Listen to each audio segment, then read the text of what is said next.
So this week's class, we'll be discussing the large structure within assessments, and the large structure is obviously the overall structure, the introduction, the main body, and the conclusion.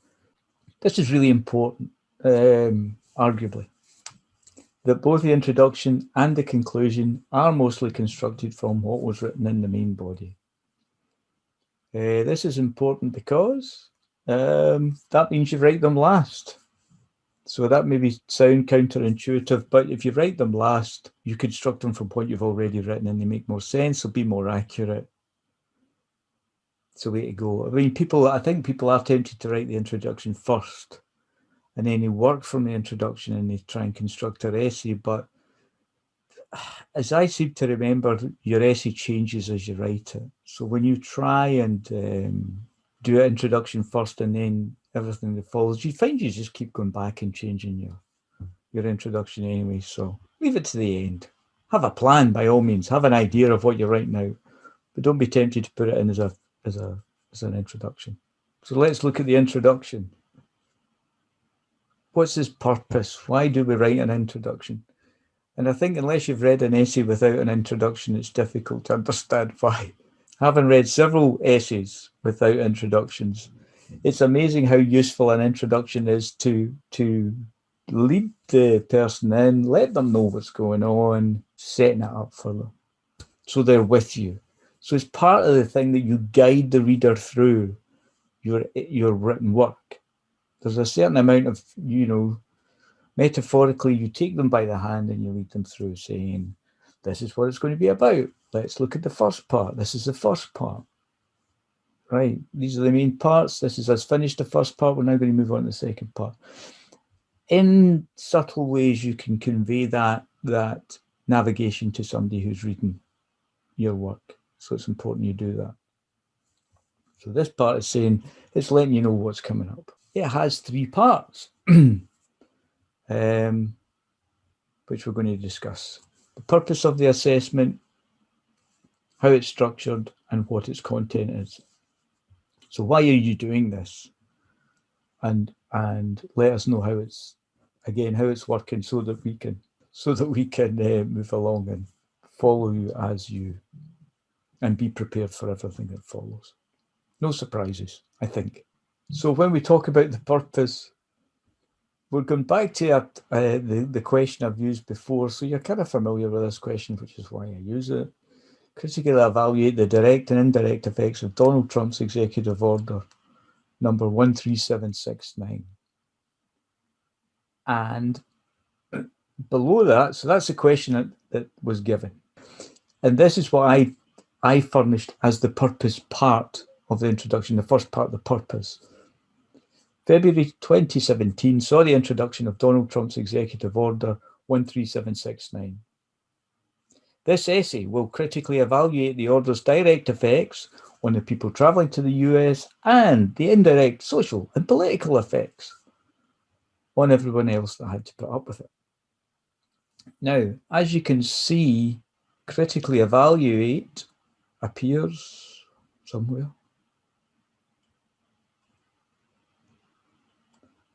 Donald Trump's executive order appears. There you go.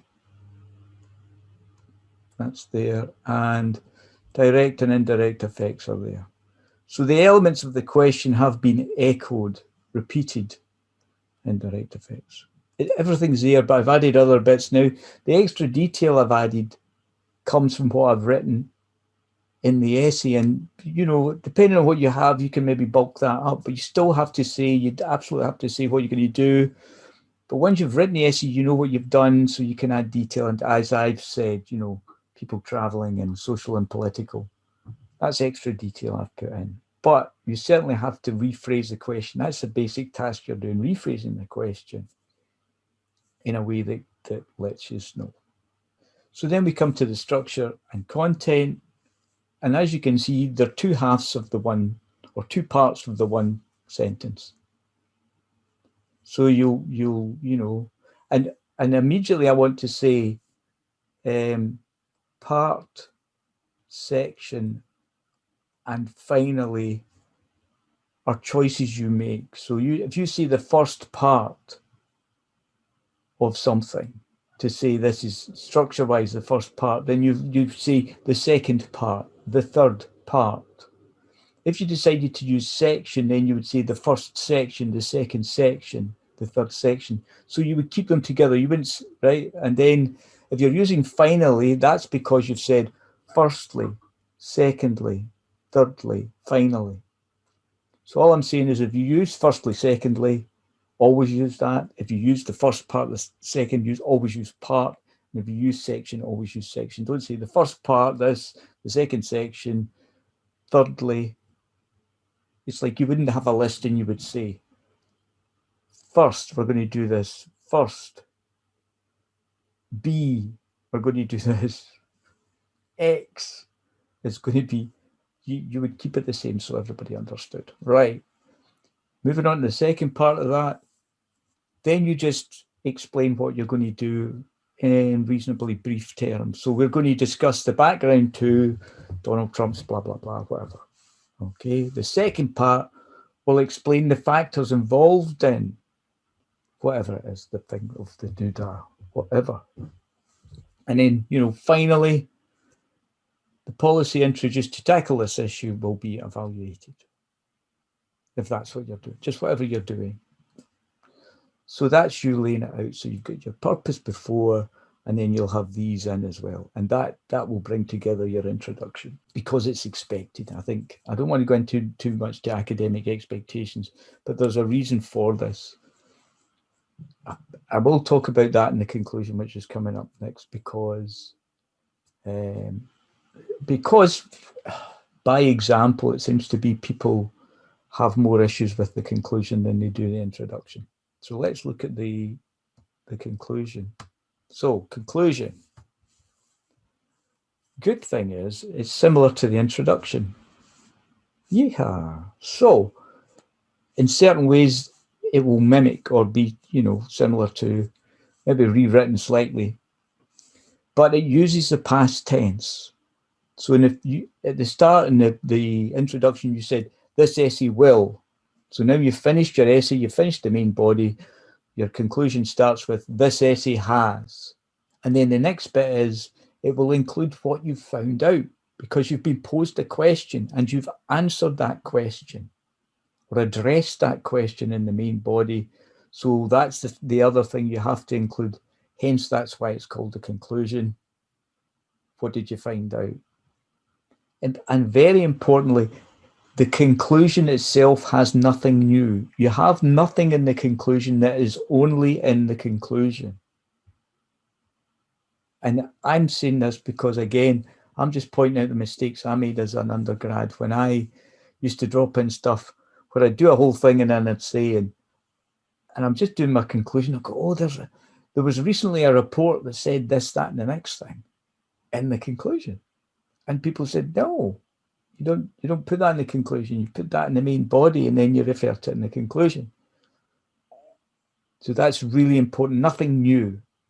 If you're tempted or you get this impulse to put it in the conclusion, you really have to make way for it in the main body and then come back to it again and summarize it, because you're summarizing your findings. That's the conclusion. Summarizing your findings, not dropping in new stuff, but fully summarizing yours. And I'll kind of allude to this.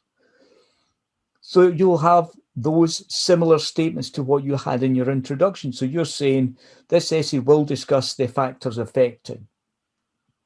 But in your conclusion, you'll say, having discussed the factors affecting, it can be concluded that boom, boom, boom. It was a positive thing. It was a negative thing. It was effective. It was ineffective. It was dangerous. It was safe, whatever. That's what can be concluded. You've done the best you could, whatever, you may have to say. Or the evaluation of the issues involved has demonstrated that. And then you lay out what you found out in the essay. But it's kind of like if you said there was 3 parts to your essay, there should be 3 parts to your conclusion, and you summarize each part and what you found. If there are 4 parts, then 4 parts. Whatever the main points are that you summarize, then you do it here. That's the important thing. because I tend to get the feeling that people kind of do an essay and it comes to the conclusion and you go, there you go. You take this in and that's, yeah, it's kind of like that. And it's short. I'm always surprised at how short conclusions are. And you really need to give, it's roughly 10% of your word count if you need it. So expand on it and say and clarify, because this is one of the chances for you to say this is what I understand about it.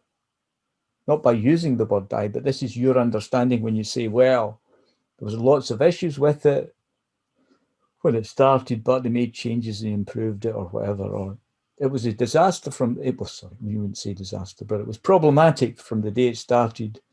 The problems increased, several issues were created, and eventually they had to shut the whole thing down because it was that inefficient.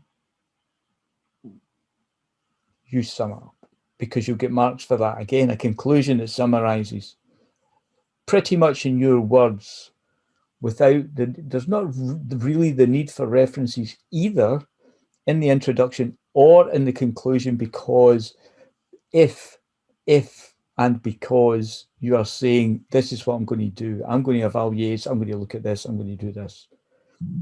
These are kind of showing the way, so that you're not making a claim or assertion, you're saying this is what I'm going to do, and then in the conclusion you're really saying, I've looked at all of this stuff and this is what I found. This has been discovered, that's been discovered. Again, you don't need references, you're saying this is what I found. But if you do put an assertion or a claim in either your conclusion or your introduction that comes from somewhere, then you would need to reference that. So if you said something based on something you read to start off and said, foreign policy is one of the most difficult things to achieve, then you would need to reference that. And then you maybe went into and then said, this essay is going to evaluate the foreign policy, blah, blah, blah. So just keep that in mind. But there are far fewer, if any, references in both of these, because it's you constructing and letting us know what your understanding is.